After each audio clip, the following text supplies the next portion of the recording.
Iran ইসরায়েলের সংঘাতের পর যুদ্ধবিরতির মধ্যে যখন সর্বোচ্চ ধর্মীয় নেতার খোঁজে ইরানে নেমে এসেছিল চাপা উৎকণ্ঠা, ঠিক তখনই নীরবতা ভেঙে অনলাইনে বার্তা দিলেন ইরানের সর্বোচ্চ নেতা আয়াতুল্লাহ আলী খামেনি।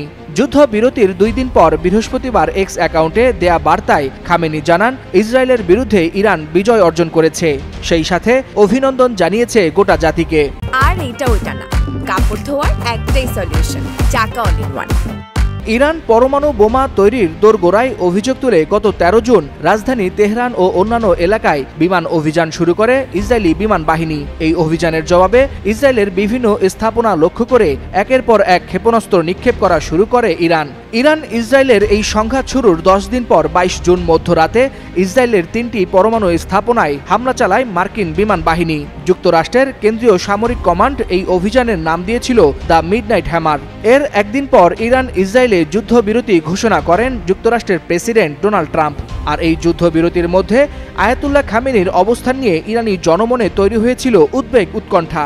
এরপর খামেনির এই এক্স বার্তা কিছুটা হলেও জনমনে স্বস্তির দেখা দিয়েছে। তবে এখনও খামেনির সশরীরে দেখা না পাওয়া বা তার কণ্ঠ শুনতে না পাওয়ায় অনেকের মনে উদ্বেগ বিরাজ করছে।